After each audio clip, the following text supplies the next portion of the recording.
जय हिंद दोस्तों, आशा करता हूँ आप लोग अच्छे होंगे, अपने पढ़ाई अच्छे से कर रहे होंगे। आज हम लोग इसका सेट नंबर 2 करने जा रहे हैं, insulator, electrical wire and cables and electrical accessories का। ये सेट नंबर 2 होगा, जिसमें ऑलमोस्ट 60 क्वेश्चन हैं। 2 क्वेश्चन रिपीट हो गए हैं इसमें, मैंने चेक किया है। और ये टोटल प्रीवियस ईयर है, जो आपके लिए आने वाले एग्जाम इलेक्शन ट्रेड के लिए बहुत महत्वपूर्ण होंगे। आज का पहला क्वेश्चन है, किसी परियोजन से वीआर वायरों में कॉपर चालक को सदैव टिंड किया जाता है। वायर को सस्ता बेचने के उद्देश्य से इसको अच्छी दिखावट देना, कॉपर चालक को सल्फर अंश के प्रभाव से बचाना, चालक में जंग लगने से बचाना। आपसे पूछा जा रहा है इसे टिंट किया जाता है क्यों। वीआईआर केवल वायरों को सदैव टिंट किया जाता है, तो इसे टिंट किया जाता है कॉपर चालक को सल्फर अंश के प्रभाव से बचाना। Option C is the correct answer है। नेक्स्ट क्वेश्चन देखते हैं।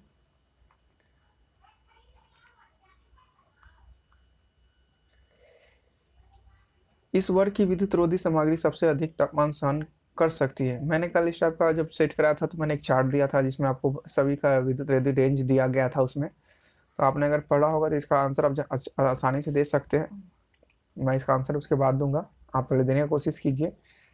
तो मैंने कल बताया था कि 180 डिग्री से जितना भी ऊपर होता है वो सी वर्ग के अंतर्गत आते हैं, और 180 तक आता है वो एच ग्रेड में आते हैं। तो इसका आंसर होगा option number C is the correct answer है। मैंने कल चार्ट दिया, आप उसमें जाकर अगर आपने नहीं देखा हो तो इसके मेरे इसके सेट नंबर 1 में जाकर ही इसके चार्ट को सबसे नीचे में पीडीएफ बनाकर दिया गया, आप देख सकते हैं जाकर। नेक्स्ट क्वेश्चन देखते हैं। वैसे केबल होते हैं जिन्हें ऑटोमोबाइल में प्रयोग किया जाता है। ऑप्शन है वल्कनाइज रबर द्वारा इंसुलेटेड होते हैं, इंसुलेटेड नहीं होते हैं, अब्रक द्वारा इंसुलेटेड होते हैं, पेपर इंसुलेटेड होते हैं। 4 ऑप्शन है, आंसर देने की कोशिश कीजिए, देखिए आपसे ये सही हो पा रहा है कि नहीं। आपसे पूछा जा रहा है कि वैसे केबल होते हैं जिन्हें ऑटोमोबाइल मोबाइल में प्रयोग किया जाता है। इसका answer option number A is the correct answer होगा, वल्कनाइज रबर द्वारा इंसुलेटेड होते हैं। Option A is the correct answer है। नेक्स्ट क्वेश्चन देखते हैं। एल्युमिनियम का विशेष गुरुत्व डैश होता है, कितना होता है। 7.8 जी per CC, 2.7 G per CC, 9.8 जी सीसी, 1.2 जी पर सीसी। ये 2014 के एलपी में पूछा गया क्वेश्चन है, आंसर देने की कोशिश कीजिए, देखिए आपसे ये सही हो पा रहा है कि नहीं। इसका आंसर होगा option number B is the correct answer है। 2 जी पर सीसी इसका आंसर होगा। आप याद रखिएगा, जब भी आपसे एल्युमिनियम का विशेष गुरुत्व पूछा जाएगा तो आप याद रखिए 2.7 G per CC. Option B is the correct answer है। नेक्स्ट क्वेश्चन देखते हैं। इनमें से कौन सा कॉपर का गलनांक बिंदु है। डिग्री सेल्सियस में आपसे पूछा जा रहा है 1100 degree Celsius, 230 degree Celsius, 900 degree Celsius और 1800 डिग्री सेल्सियस। ये 2014 की एलपी में क्वेश्चन पूछा गया था। इसका आंसर होगा option number A is the correct answer है। इसे 1100 डिग्री सेल्सियस पर ये इसका गलन बिंदु है। Option is the correct answer है। नेक्स्ट क्वेश्चन देखते हैं। आई नियम संख्या 32 क्या दर्शाता है। भूमि संपर्कित किए गए एवं भूमि संपर्कित दसिंग चालक, निर्माण, स्थापना, ऑपरेशन, ओवरहेड, कैली एसेस और अनुमति। ये इसरो 2012 में ये क्वेश्चन पूछा गया था, आंसर देने की कोशिश कीजिए, देखिए इसका क्या आंसर होता है। आइए, आई नियम संख्या 32 दर्शाता है कि भूमि भूमि संपर्कित किए गए एवं भूमि संपर्कित उदासीन चालक को दर्शाता है। ये आई नियम 32। Option A is the correct answer है।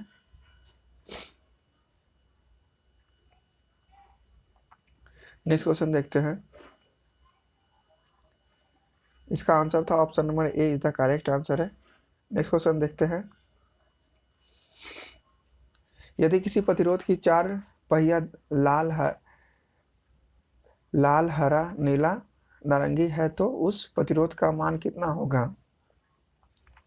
आपसे कलर कोड के बारे में भी कल मैंने इसके बारे में बता दिया था, आपको दे दिया गया था कि इसका किसका कितना मान होता है। आप इसके अनुसार से इसका आंसर दे सकते हैं, देखिए इसका आंसर कितना हो सकता है, आपसे बन पा रहा है या नहीं। इसका आंसर होगा option number D is the correct answer होगा। Option D is the correct answer होगा 2.5 किलो ओम प्लस माइनस 5%। क्योंकि आप जान मैंने बताया कि गोल्ड का प्लस माइनस 5% होता है और सिल्वर में प्लस माइनस 10% होता है। Option D is the correct answer है। नेक्स्ट क्वेश्चन देखते हैं। नेक्स्ट क्वेश्चन है आपका ये, नेक्स्ट क्वेश्चन है आपका, सोने की पट्टी की सहन शक्ति क्या होती है? मैंने जस्ट अभी अभी बताया कि सोने का होता है +-5% और सिल्वर का होता है +-10%। Option number D is the correct answer होगा। नेक्स्ट क्वेश्चन देखते हैं,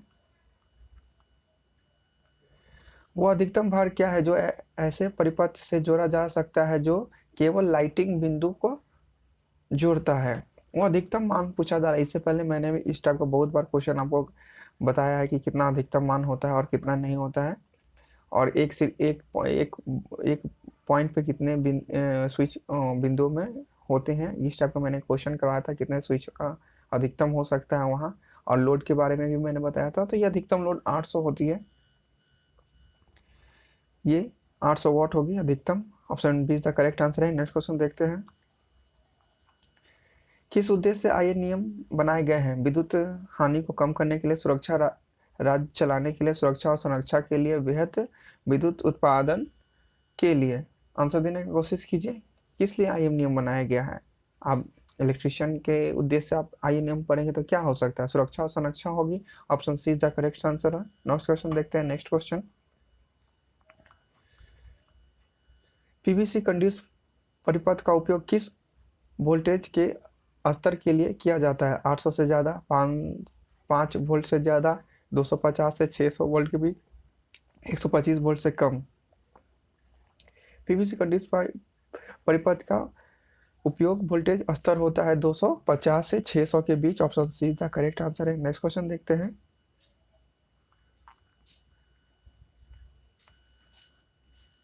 नेक्स्ट क्वेश्चन है आपका,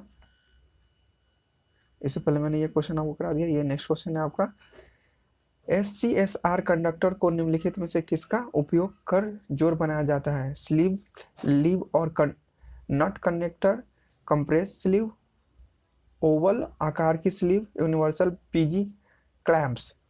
आंसर देने की कोशिश कीजिए, देखिए आपसे सही हो पा रहा है कि नहीं। इसका आंसर होगा option number B is the correct answer होगा। कंप्रेस स्लीव का यूज होता है SCR कंडक्टर को जोड़ने के लिए।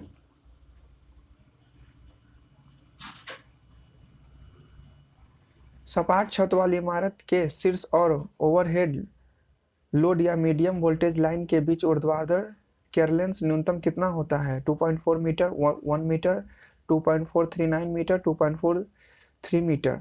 आंसर देने की कोशिश कीजिए। 2020 की इसरो में एक क्वेश्चन पूछा गया है, आपसे पूछा गया सपाट छत इमारत में शीर्ष और ओवरहेड लाइन लोड या मीडियम वोल्टेज लाइन के बीच में ऊर्ध्वाधर क्लियरेंस न्यूनतम कितना होना चाहिए? अगर किसी की छत के ऊपर से तो कितनी ऊंचाई पर यह होना चाहिए? आपसे ये क्वेश्चन पूछा जा रहा है।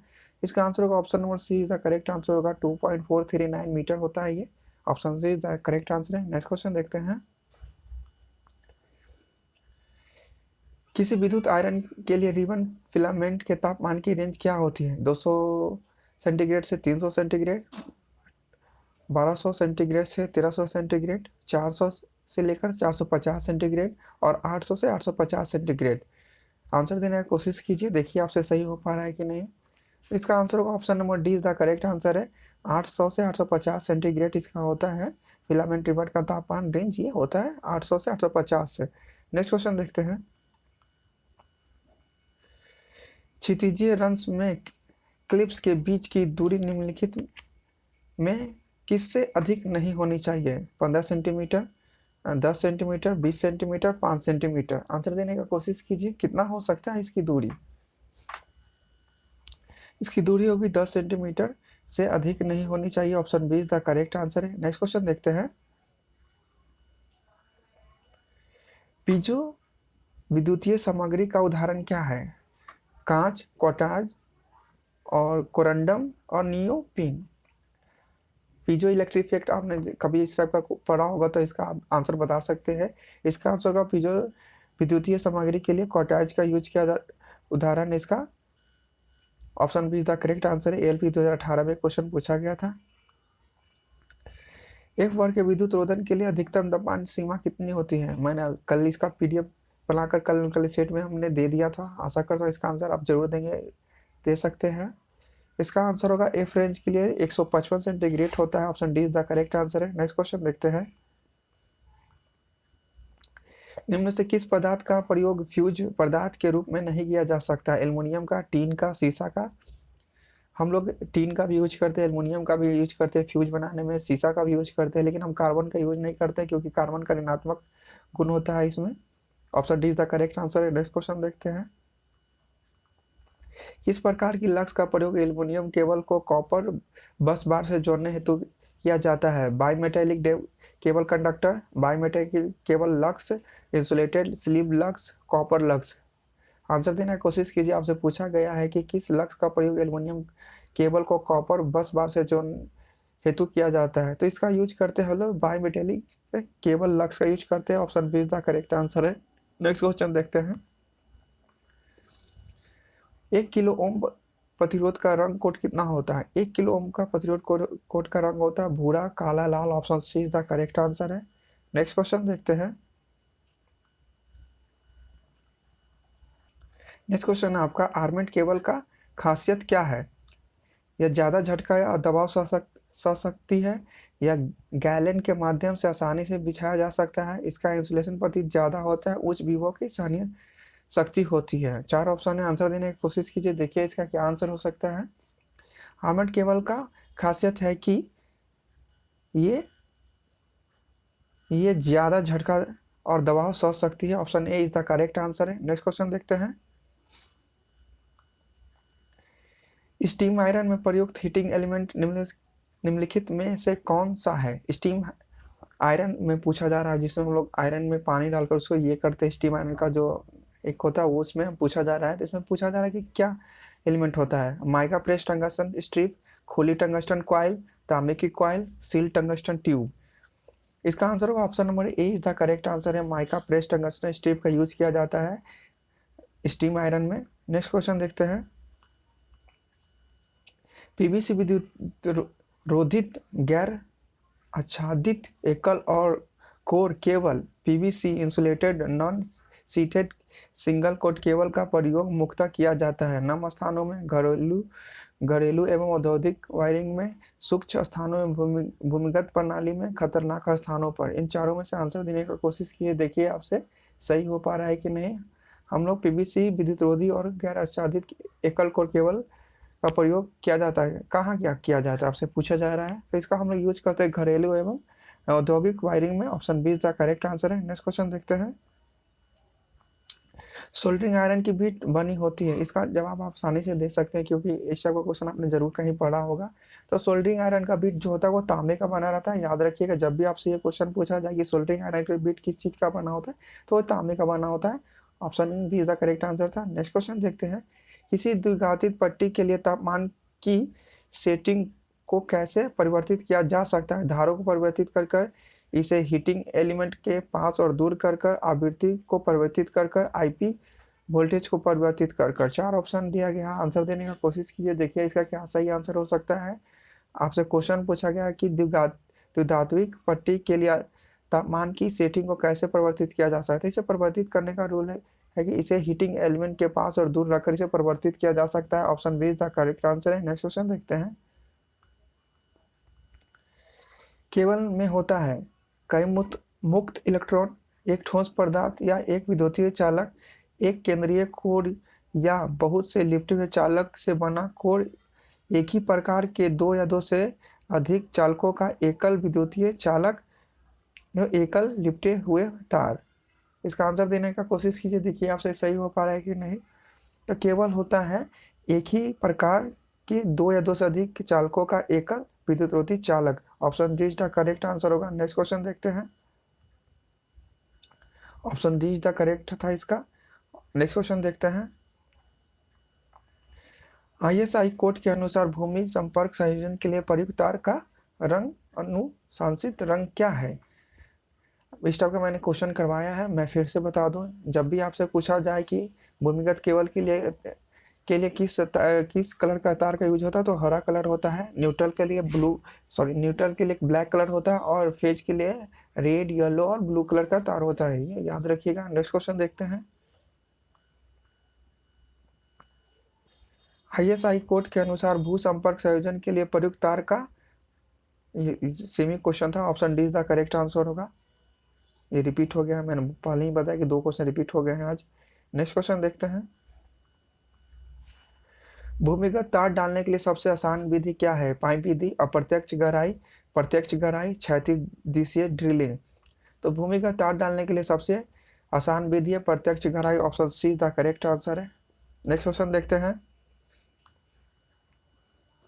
एम्पायर टेप आमतौर पर बना होता है कैलिको कपड़ा का, वर्निश कैम्ब्रिक का, और वर्णीकृत रबर से, अंतर्विदित अभिकर्मक कागज अथवा इम्प्रेग्नेंट पेपर का।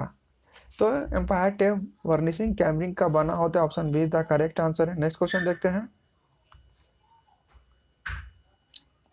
औद्योगिक वायरिंग में किस प्रकार के कंड्यूस पाइप का उपयोग किया जाता है? एसएस कंड्यूस पाइप का, जस्तीकृत कंड्यूस पाइप का, पीवीसी कंड्यूस पाइप का, एसएम पाइप का। आंसर देने की कोशिश कीजिए, किस पाइप का बना होता है औद्योगिक पाइप? ये जस्तीकृत कठोर कंड्यूस पाइप का होता है। ऑप्शन बी द करेक्ट होगा। जब भी आपसे पूछा है औद्योगिक वायरिंग में किस प्रकार के कंड्यूस पाइप का उपयोग किया जाता है, तो जस्तीकृत कठोर कंड्यूस पाइप का यूज किया जाता है। Option be the correct answer है। नेक्स्ट क्वेश्चन देखते हैं। केबल में अंत परिरक्षकों, जिसका मीनिंग होता है शीत का प्रयोग किस लिए किया जाता है? उचित तनाव वितरण के लिए, तनाव को कम करने के लिए, केबल के विद्युत रोधन को बेहतर बनाने के लिए, केबल में की नमी से बचाने के लिए। आंसर देने का कोशिश कीजिए। तो हम लोग केबलों में शीत का प्रयोग किया जाता है उसे केबल की नमी को बचाने, केबल की नमी से बचाने के लिए। Option D is the correct answer है। नेक्स्ट क्वेश्चन देखते हैं। एमसीबी डैश से अधिक विश्वसनीय है? फ्यूज से, स्विच से, परिपथ तोड़कों से, विद्युत झटकों से, इनमें से कोई नहीं। तो एमसीबी जो है अधिक विश्वसनीय होता है, वह फ्यूज से अधिक विश्वसनीय होता है, क्योंकि वो जैसे ही विद्युत में धारा का प्रवाह अधिक होता है वो जल्दी से ट्रिप कर जाती है, शॉर्ट सर्किट होती है, वो ट्रिप कर जाती है, उसमें समय नहीं लगता है, इसलिए इसका ऑप्शन बी होगा करेक्ट आंसर। नेक्स्ट क्वेश्चन देखते हैं। क्लिट वायरिंग में खांचे डैश के बनाए जाते हैं? किसके बनाए जाते हैं? कांच के, तांबा का, इस्पात का, चीनी मिट्टी के। तो आप जानते हैं कि क्लिट वायरिंग जो होता है अस्थायी वायरिंग होता है, मैंने कल बताया था, और इसके खांचे जो बने चीनी मिट्टी के बने रहते हैं। Option D is the correct answer है। नेक्स्ट क्वेश्चन देखते हैं।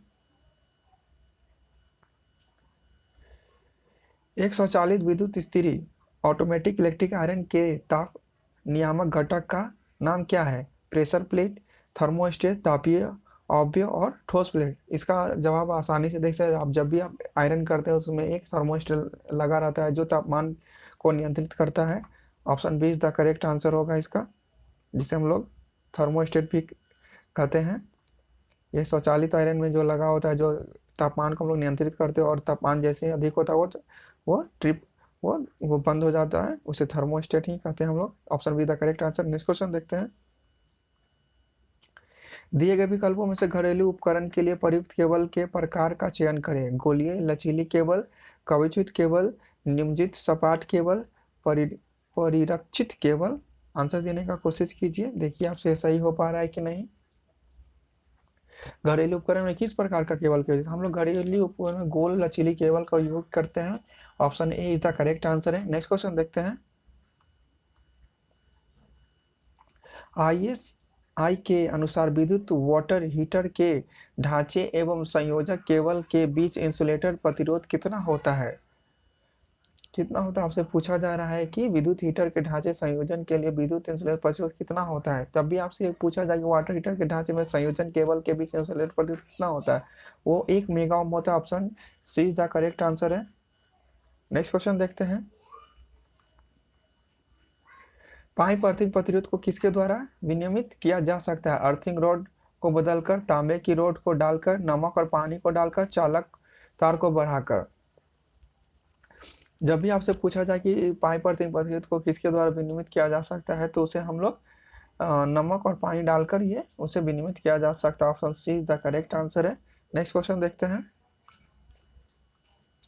बहुमंजिला इमारत के लिए किस प्रकार की वायरिंग प्रणाली का उपयोग किया जाता है? बहुमंजिला इमारत में किस प्रकार का वायरिंग प्रणाली का यूज किया जाता है? तो वो होता है डिस्ट्रीब्यूशन सिस्टम होता है। Option C is the correct answer. जब भी आपसे पूछा जाए कि बहुमंजिला इमारत में किस प्रकार का वायरिंग का यूज होता है, वो डिस्ट्रीब्यूशन सिस्टम होता है। Option C. Is the correct answer. आपसे क्वेश्चन पूछा गया था कि बहुमंजिला इमारत के लिए किस प्रकार की वायरिंग का उपयोग किया जाता है। ये डिस्ट्रीब्यूशन सिस्टम का यूज होता है बहुमंजिला वायरिंग में। Option C is the correct answer. Next question देखते हैं। सॉरी दोस्तों, ये थोड़ा सा इसमें डिस्टर्बेंस हो गया था।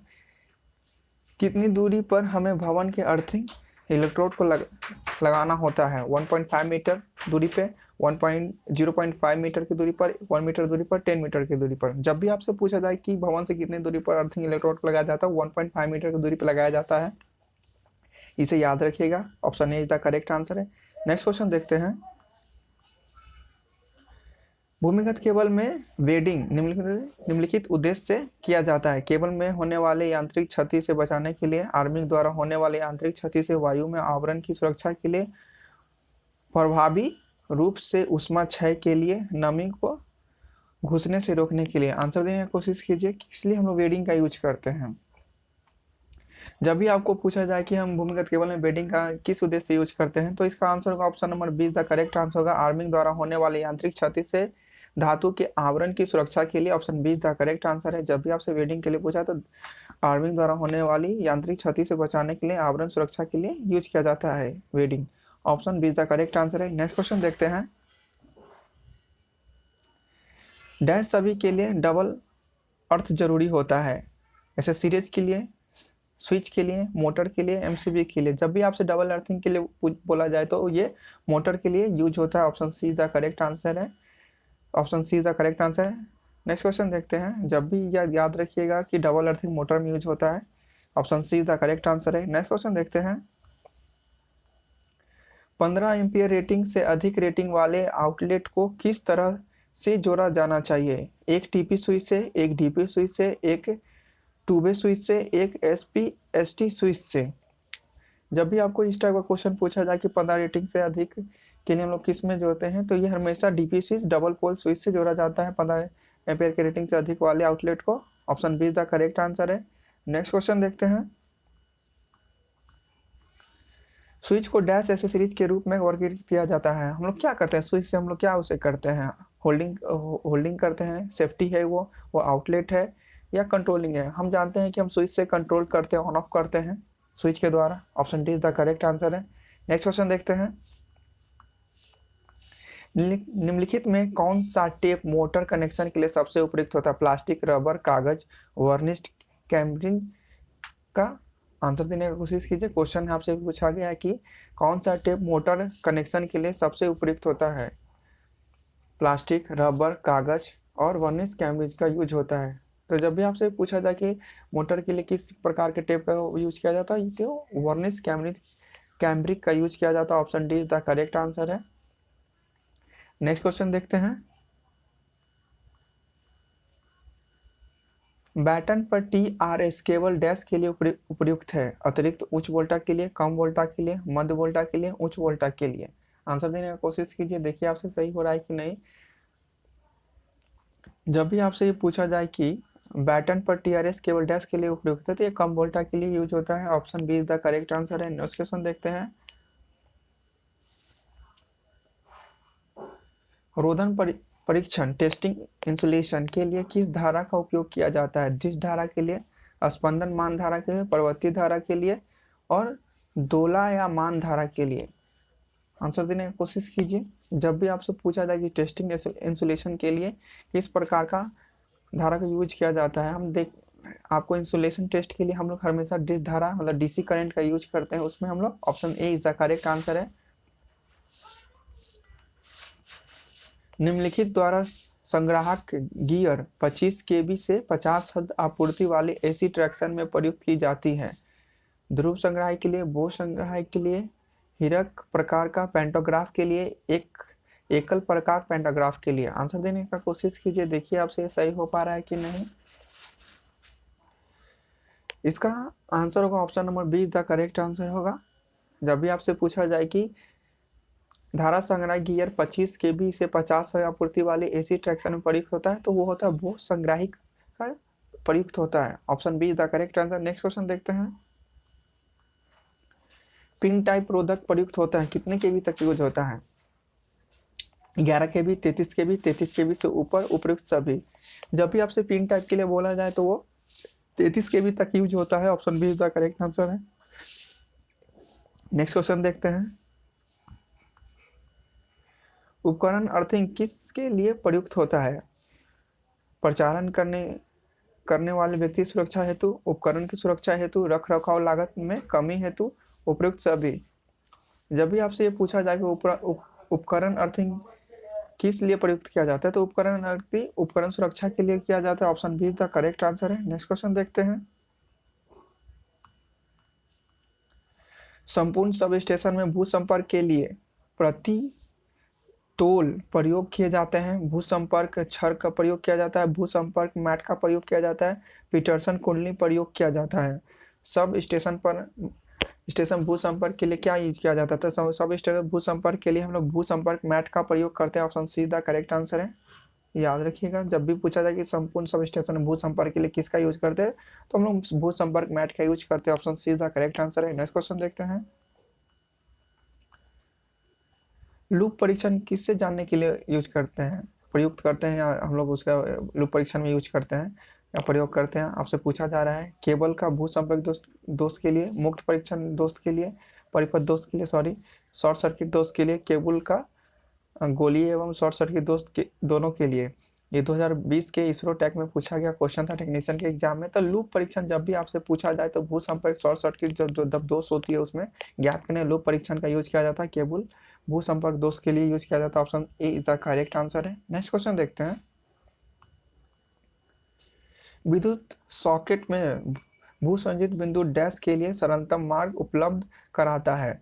प्रधान बिजली के लिए, लोड वोल्टेज के लिए, लोड करंट के लिए, सभी के लिए। आंसर देने का कोशिश कीजिए। किस लिए यूज किया जाता है विद्युत सॉकेट में भू संजित बिंदु के लिए डैश की सरलतम मार्ग के लिए उपलब्ध कराता है? प्रधान बिजली के लिए, लोड वोल्टेज के लिए, लोड करंट के लिए। इसका आंसर का option number D is the correct answer होगा। ये सभी के लिए यूज करते हैं हम लोग भू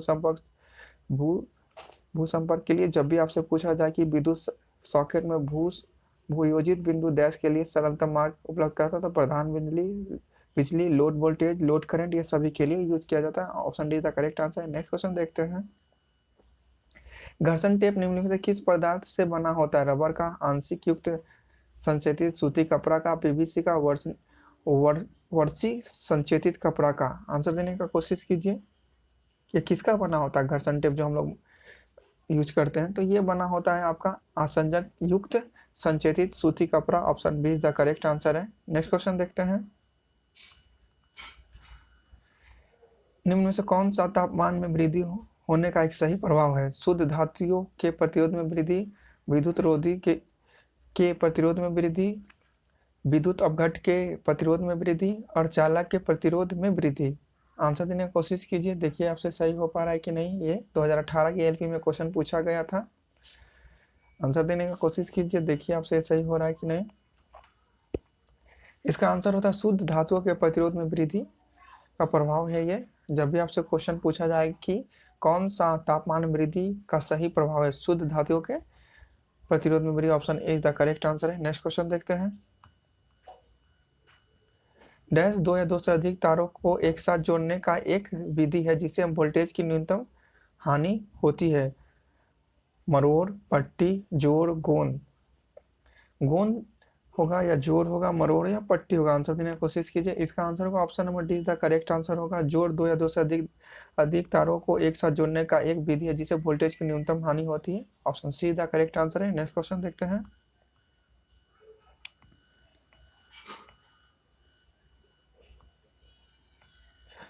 नेक्स्ट क्वेश्चन है आपका केबलों की इंटरशीथ ग्रेडिंग में डैश प्रवैद्युत का उपयोग किया जाता है? किसका प्रयोग किया जाता है? संयुक्त का, छिद्र युक्त, हाइड्रोस्कोपिक, सजातीय? आंसर देने की कोशिश कीजिए। केबलों के इंटरशीथ में हम लोग सजातीय प्रवैद्युत का उपयोग किया जाता है। Option D is the correct answer है। नेक्स्ट क्वेश्चन देखते हैं। केबलों के इंटरशीथ ये इसका ऑप्शन इसका डी आंसर होगा। ये दोनों रिपीट हो गए हैं क्वेश्चन, दो क्वेश्चन आज रिपीट हुए थे। नेक्स्ट क्वेश्चन देखते हैं। अवरक निम्न से किसका उदाहरण है? चालक पदार्थ का, अर्धचालक पदार्थ का, अतिचालक पदार्थ का, विद्युत पदार्थ का? आंसर देने की कोशिश कीजिए। आप जानते हैं कि अवरक जो होता है, जो हम लोग आयरन में पहले जो आयरन आता था उसमें हम लोग यूज करते थे जो उष्मा का सुचालक होता और विद्युत का कुचालक होता। Option D is the correct answer होगा। विद्युत रोधित पदार्थ है ये। अब याद रखिएगा, अवयव जो था विद्युत का कुचालक और तापमान का सुचालक होता है। Option D the correct answer. Next question देखते हैं। निम्न से कौन सा पावर केवल भार नहीं है? चालक, प्रवैद्युत, आवरण, भार। निम्नलिखित में कौन सा पावर केबल का भाग नहीं है? आपसे क्वेश्चन पूछा गया है, भाग नहीं है, भार नहीं, भाग। तो ये हम लोग केबल का कौन सा भाग है? प्रवैद्युत होता है, चालक होता है, आवरण सब में होता ही है। तो अब ये भार नहीं होगा। Option number D is the correct answer है। आपसे पूछा कौन भाग नहीं है केबल का? प्रवैद्युत होता है, चालक होगा, आवरण होगा। Answer D is the correct answer है। आज मैंने आपको टोटल 58 क्वेश्चन करवाए हैं इस चैप्टर में। हम नेक्स्ट एक नया चैप्टर शुरू करेंगे जिसमें एक नया कुछ अच्छे और महत्वपूर्ण क्वेश्चन जो प्रीवियस ईयर के होंगे।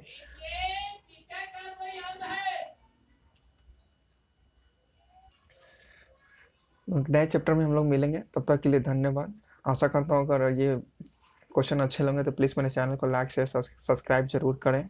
और तब तक के लिए धन्यवाद। Thank you.